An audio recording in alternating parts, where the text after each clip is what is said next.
Kabimboy, nandito po ako ngayon sa may inasal dahil na birthday ng aking partner noong April 23.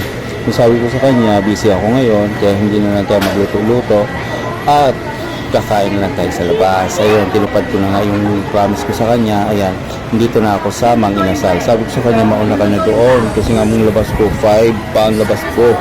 Ngayon, hanggang ngayon wala pa siya, kaya nauna pa ako. Ngayon guys, since nandito na ako na lang nag-order. Mga isang oras din guys, nandito na. Naibigay na sa akin yung mga order ko. Ang tagal-tagal, isang oras ko nagantay. Ngayon siya, wala pa rin. Nantay ko na naman ulit siya, 30 minutes na, wala pa rin. So, hayaan ko na lang siya. Bahala na siya sa buhay niya. Ngayon, pagtingin ko doon, ay naku, may buwasak sa may pintuan. Naku, siya na pala guys. Ayan na siya guys. Ayun na, pupunta siya sa akin. Papagalitan ko sana, wag na lang, birthday pa naman yan. Hayaan ko na lang siya. Ayan guys, mukhang gutom na gutom ang itsura. Tagal mo naman? Tagal dumating. Sabi ko, ba't ang tagal dumating? Sabi sa akin lang daw, maulan daw doon sa akin. Ngayon guys, pag-upo niya, wala nang sabi-sabi pa, harbat agad.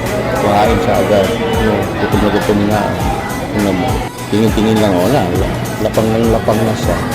Kasi gutom na siya. Wala na siyang pakialam sa mundo. Since nga guys, mainit ang panahon, gagawin na rin ako ng halo-halo. Tapos yung halo-halo pa naman guys, di pa naman niya inuubos yan. Sa akin naman ibibigay niya lahat niya.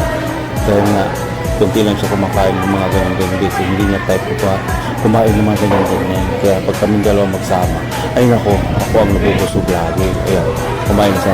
Sabi ko, damihan mo. Huwag naman ibigay sa akin lahat siya. Ako yung nabubusog ng lagi siya. Ngayon guys, malapit ako nang matapos sa aming pagkain. So, papakita ko muna ito ang loob ng Mang Inasal. Ngayon guys, tinanong yung Mang Inasal. Maraming tao kasi siniwan ng buwan. Yung iba nga, sila yasan, lumabas na. Buti na labas na kasi sobrang daming tao. Guys, matatapos na kami. Ayan, lalabas na kami guys. Ayan, tapos na po kami. Bye-bye!